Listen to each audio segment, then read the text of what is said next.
afternoon. Thank you for having me here, and it is an honor, it's a privilege to be here and to, as a representative of the Fellowship of Christian Athletes, and also as a representative of the University of North Carolina and our football program and Larry Fedora and the great job that our coaching staff is doing there. I'm honored to serve alongside Coach Fedora and to serve those coaches there, and to serve not only the coaches and the players and the parents, but to serve you all as well. I'm an extension of you all. I'm an extension of those families, and so a lot of the things and the life lessons that a lot of those players have learned at home, you know, it's my job to continue those things. As Bob indicated, as a chaplain there, it's my job to provide spiritual development, the character development, crisis intervention, one-on-one counseling, and all of everything else that falls in between that. I'm so grateful to have a football background because I'm able to relate to a lot of those players in a way that I couldn't had I not played football. I'm a South Florida product. I grew up a little north of the Miami area, and I can tell you this, man, being from South Florida, you're going to do two things whether you feel like it or not. One is play football, and the other is to run track. And I could care less if you have any type of excuse you have. You're going to do those two things. Those coaches going to make sure you do it. And, you know, I was thinking about on my drive here, just talking to you all, and, you know, I remembered growing up down there, you know, how tough it was. You know, I'm so grateful to have come up from there, and I'll talk a little bit more about that in a moment.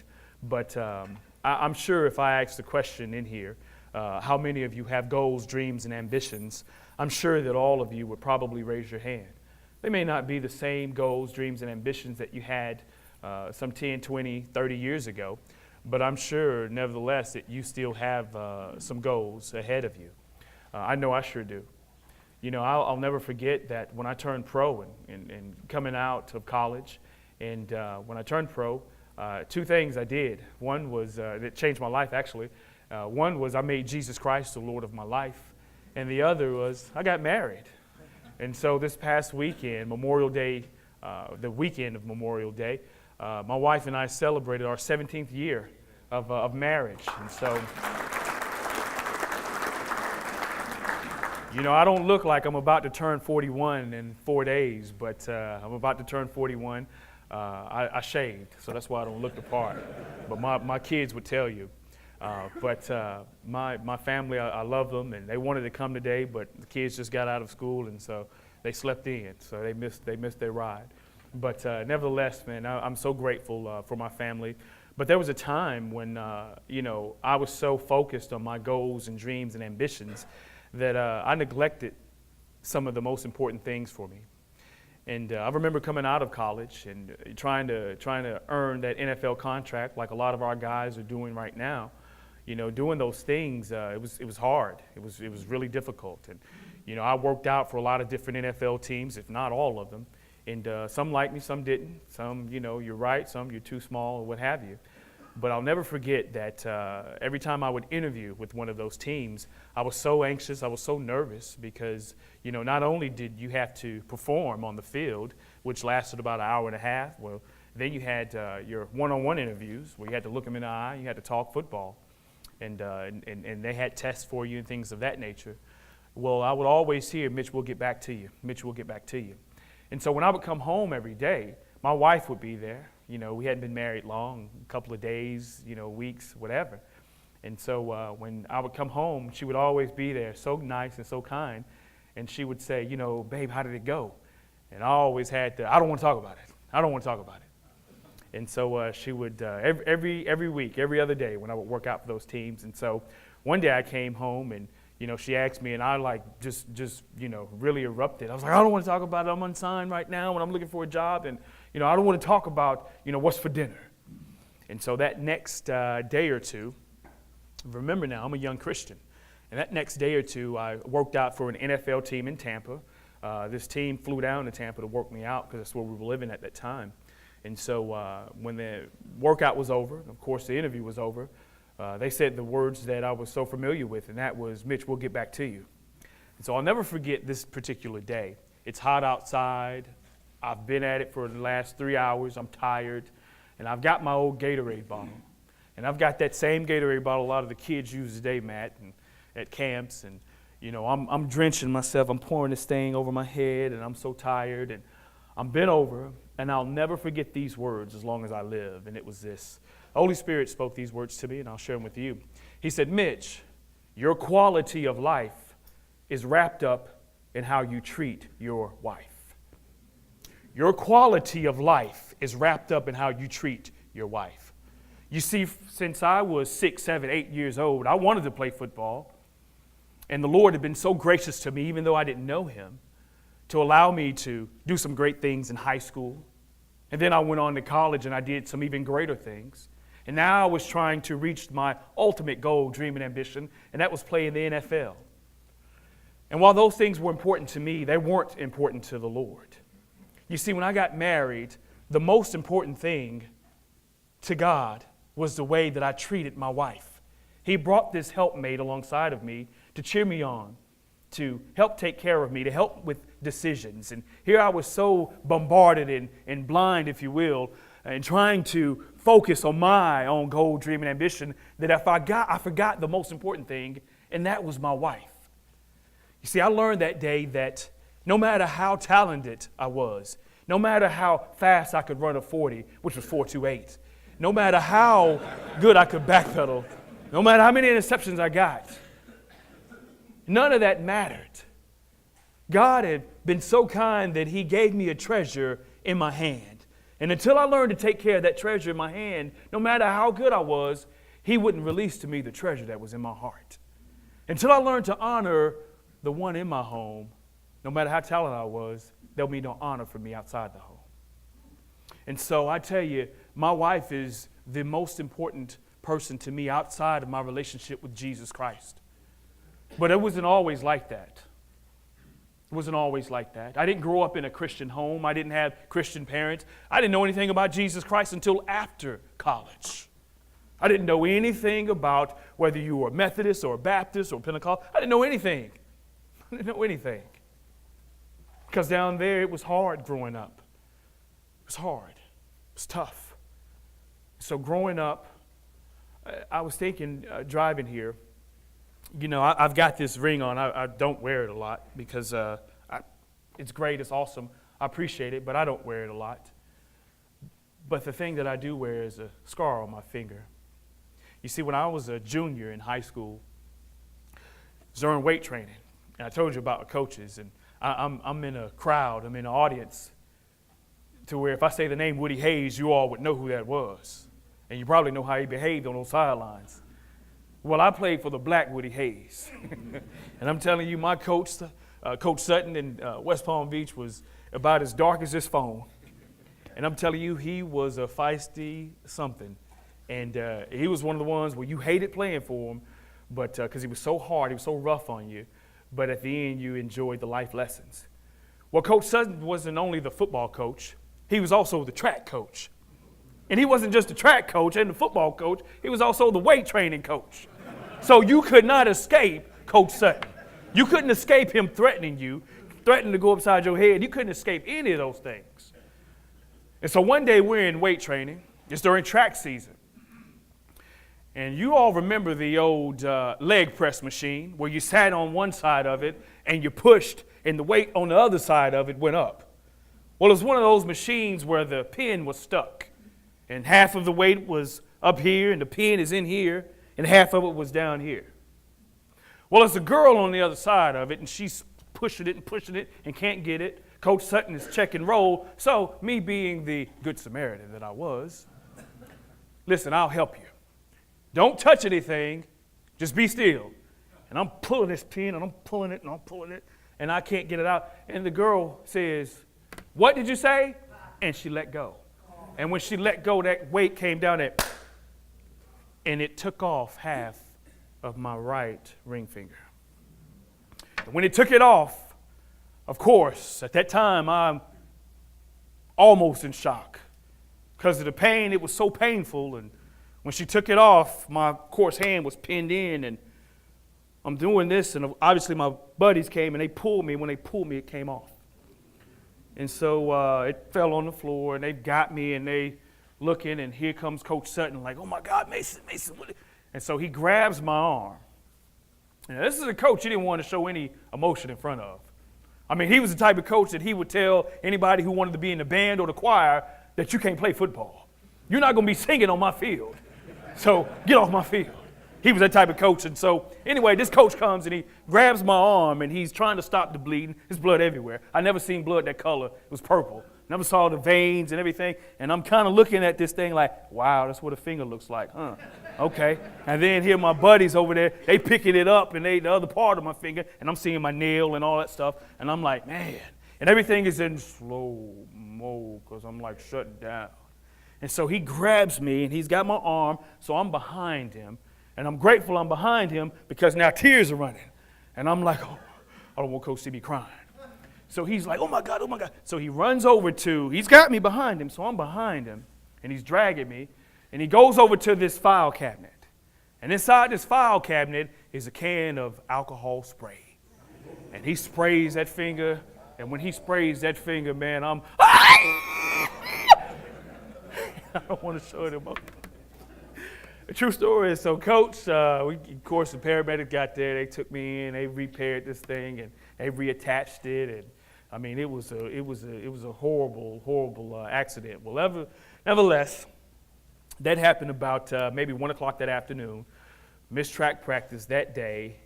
Come back on that Wednesday. Missed the entire school that day because, of course, I've got the splint on. I've got the gauze, all that stuff that's on there. And so when I go, I said, okay, I'll go out to track practice is Wednesday afternoon, Wednesday evening. And so as I pull up out there, they're finishing up practice and he's addressing the team. And when I show up, he turns around and he says, Mason, where you been? And I said, Coach, I held my finger up. Now, I didn't give him the middle finger. I may not have been a Christian, but I was respectful. So I held my finger up and he said, listen, Mason, let me tell you something. That's your finger. It has nothing to do with your legs. You see that track out there? And I said, yes, sir. And he took his chair, he turned it around, he sat down, and he said, you see that track? I said, yes, sir. He said, run till I get tired. And I ran 22 laps around that track that day. I finished right before dusk, and actually he called me over. And so I was, and blood is dripping, and I'm like, man, mama gonna kill me. And so he's, Mason, let me tell you something. We got a track meet in a couple of days, and we're trying to get to state, and we got to have you run. Don't you ever let anything get in your way. And I said, yeah, Coach. I said, I got you. That was a great lesson. Don't let anything get in the way of your dreams and your goals. But you see, what Coach didn't understand was this. Coach he eventually became one of my models, one of my heroes, one of the guys that I looked up to. And what Coach didn't understand was the amount of pain that I felt in my finger didn't match the amount of pain I felt in my heart. You see, when I was at school, it was performance-based love. As long as I was performing, everybody loved me. And at home, even though my father was there was no love for me. Two things my dad used to say he hated. One was getting old, the other was his son. I'm one of three. I'm the youngest child. I've got two older sisters.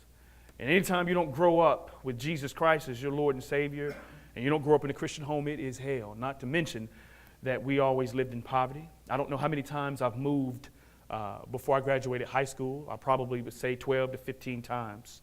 I was always evicted, always without money. And, I tell one of my sisters, I said, man, you remember the time where we didn't have anything one Thanksgiving, and my mother, God bless her, took a slice of bread, took some bologna, took a slice of cheese, and put it in the oven, and that was our Thanksgiving Day meal. We got one slice in the morning, and we got one slice in the evening. And so we grew up, man, and it was very, very tough. So playing football for me was not only just an end-all, be-all. It was my way of escape. It was the way that I could escape from my father beating on my mom all the time. It was a way I could escape from him beating up on me. Loved my sisters, but just hated me, and I couldn't understand why. And so I say that because when I went off to college, man, I was hurt. I was crushed. I didn't know who I was other than just being a football player. And so when I got to college, I was so grateful for the people that were there, but there were men that are like you, that love the Lord, that were very influential mentors to me. They changed my life. They prayed for me. I didn't know what they were. Hey, Mitch, we're going to pray for you. All right, y'all pray I have a good game. That's what you pray for. But they were so genuine. They were so kind. They were so nice. And they changed my life. They sowed those seeds in me that introduced me to Christ. And while all those accolades and accomplishments were great, the greatest thing that they did was they introduced me to Jesus Christ. I didn't know that years later I would become a chaplain. But I share with you all the reason I became a chaplain was to be there for these young men like men were there for me. I say that because it took a while for me to learn to love and to forgive. I hated my father and he hated me. And one day, I'll never forget, I couldn't get past, the hurt. My dad was, he was different. He was different. And I couldn't understand why. Why did he not like me? And anytime that my mom so loved her children, her son. And so my mom, she would always try to family gatherings, get the family around, even when I was married. And every time I would come around my father, man, my entire demeanor would change. Even as a Christian, it would change. It would change, man, because I could not get over that hurt, that period in my life. I just couldn't forgive. I would try to, but I just couldn't. And my wife, God bless her, she didn't know what to do. And as I was growing in my faith, I read a passage, I believe it's over in 2 Chronicles, and maybe chapter 33. And it talked about the life of Manasseh. Manasseh was the son of Hezekiah.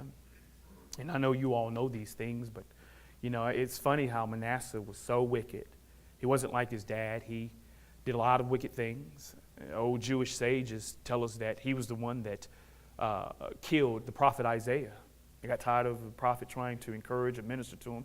Well, he had him killed, had him sawn in two, as the book of Hebrews alludes to. And so this same Manasseh would not listen. He wouldn't listen to anyone. And so God, of course, took him and put him in prison. And while he was in that prison, Manasseh, as wicked as he was, cried out to God. And God not only forgave him, but he restored him back to his kingdom. And that would have been great if that were the end of the story. But it wasn't. You see, the scripture tells us that Manasseh found every pagan altar that he had built up in the place of God, and he tore them down. He took them outside of the city of Jerusalem, and he burned them. I look at that story when I read it, and it spoke volumes to me. You see, I'd been forgiven for my sins, but I hadn't torn down those altars that I built up. And in my life, there was an altar of hatred to my father. I'm a Christian. I love the Lord. Amen. On Sundays, praise the Lord. Thank you, Lord, for everything you're doing in my life. But I don't want to touch that altar of hatred. It's too painful. But I had to. So I'm in Green Bay, Wisconsin. They have now placed me with the Green Bay Blizzard, their Arena League team, because I'd been out and they want me to get my feet wet again and then come back and get ready for training camp. So while I'm preparing for training camp and I'm playing arena ball, I get a phone call that my mother, that I loved, felt was the only parent really that I had a massive stroke. She didn't have another 12 hours, as the doctor said, to live. You better get down here to Tampa. So I flew down immediately, and when I flew down, man, she was in bad shape. I went in to see her, and of course my father was there, and we didn't say two words. And I remember leaning over her bed, and as I was leaning over her bed, she began to go into convulsions, and they were, oh my gosh, she's having another stroke, and and of course they cleared me out, and it's a bad scene, and I don't know what to do, but I just know that I don't want to see my father. I don't want to be around him because it's his fault my mom is like this. She had to work 2-3 jobs, and he didn't do anything except drink and beat up on her. And so I'm so mad at God. I'm so frustrated. And so now I fly back home, and I think it was maybe a week later, my sister called me and told me that my father had gone to prison. And I said, good for him. That's where he should have been a long time ago. And so now he's off to prison.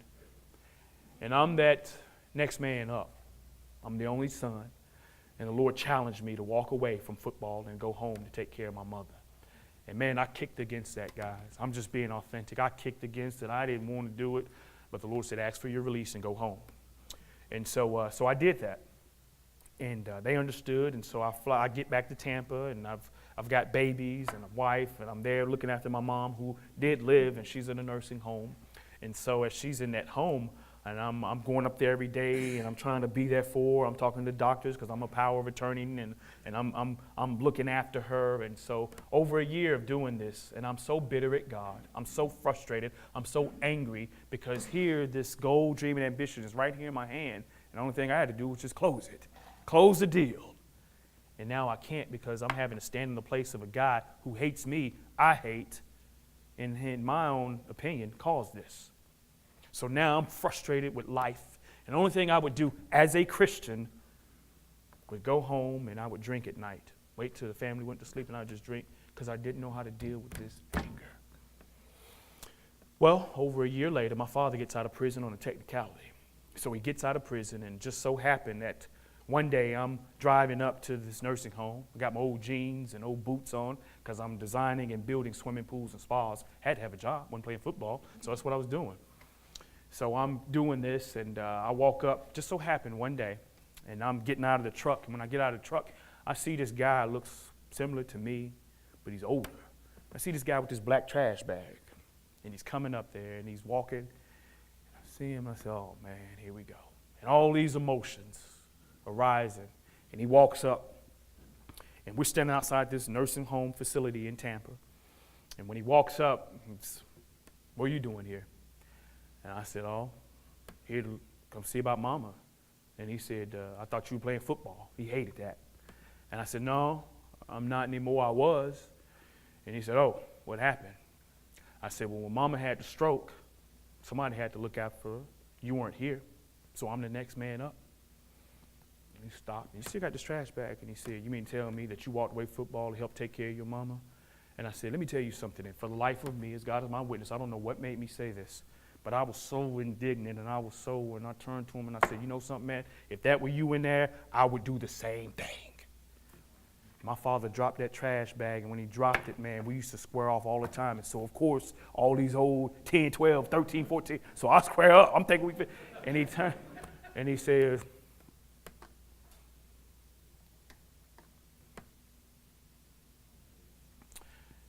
and I reached out and I shook his hand. He pulled me in. He said, I'm so sorry. My father gave his life to Jesus Christ that day. And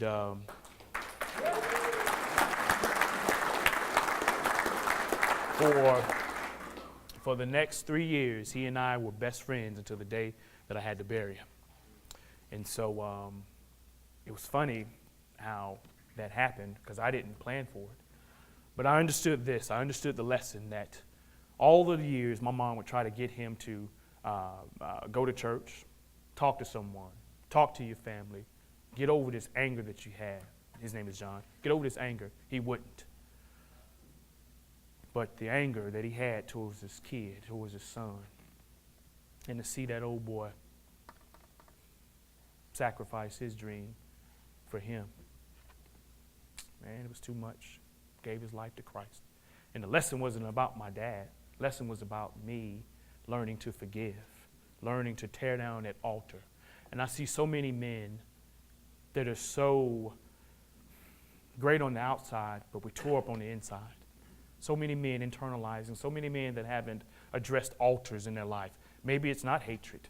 Maybe it's unforgiveness. Maybe it's pride. Whatever that altar is, my challenge to you today is to tear it down.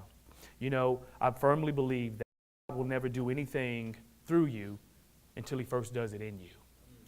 And I didn't know that I would ever become a chaplain, let alone here at UNC.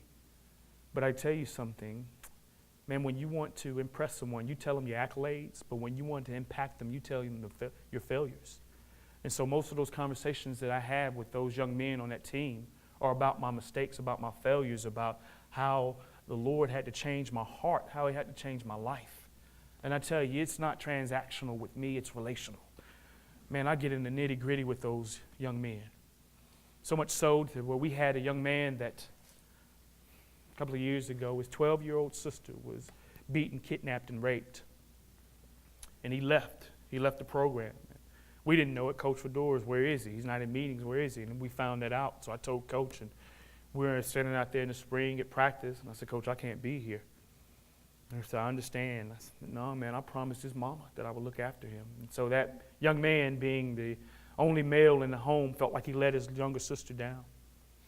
And so I went to his house, and I said, he said, Coach, I'm not coming back. I'm done. I got to be here.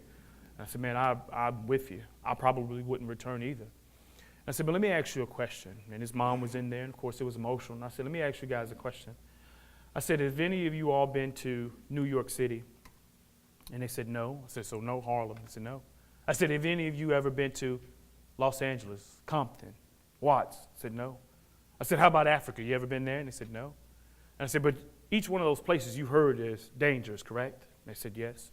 And I said, you're right. As dangerous as each one of those places are, the most dangerous place that any of us can be is outside the will of God for our lives. You know something? God didn't call, I didn't call your mom, he didn't call any of us to be successful. He called us to be faithful. And it's the faithful man that abound with blessings. So if you want to help your sister and your mother, the best thing that you can do is be faithful. We didn't call you to Carolina. God did. Be faithful to him. Young man's still there today, on pace to graduate, going to have a great season for us. And there's some that maybe didn't grow up like I did, but yet it's relational. Coach, I don't like it here anymore. I've got a problem with our head coach. I got a problem with my position coach, man. They don't get me the ball enough. They don't do this for me. They don't do that for me. I said, oh, I hear you, man. I hear you. You're dynamic, man. You're special. You need to, yeah, Coach, I am. Man, you get it, man. Won't you talk to them? I said, you know what, man, I'll talk to them after you talk to them. Well, I ain't got nothing to say, man. I'm ready to leave. I said, okay, I got you. I said, let me remind you of something, son. I said, you don't have a coaching problem. You don't have a teammate problem. You got an attitude problem. It stinks, and I want you to get out of my office. So I took the can of Lysol and I sprayed it while he was in there. I said, get out of my office, man. And he said, Coach, what you talking about, man? I said, let me tell you something, man. You got an attitude problem. And your attitude while you're in the wilderness determines how long you stay there. You're in this wilderness, man. And the only way you're going to get out is to fix it and to fix your attitude. So this is what I want you to do. Go upstairs, apologize, and apologize to your teammates. And you know something, man? He did that. He truly did. And you know what? That old boy, next game, took back not one but 2 punt returns for touchdown. And it's a picture that we have, and we're hugging. And we're hugging, and he's got me, and he's repeating, Coach, Coach, your attitude while you're in the wilderness determines how long you stay there. I said, you got it now. And that young man just a couple of weeks ago said, Pastor Mitch, could you do my premarital wedding counseling? Me and my girlfriend, could you do our wedding? I said, oh, absolutely, man. I got you. I got you. The relationships that you build as chaplain are lifelong, but you build them by being relational, by being authentic, by being real. And so, guys, today I want to thank you for allowing me to come and speak and come to share with you all a little bit about me and a little bit about what I do. I'm so grateful to serve. I am saved to serve, and it is an honor to serve not only that university and the Fellowship of Christian Athletes, but also each one of you all that have helped pave the way for the life lessons that I am still imparting. Thank you so much, and God bless you.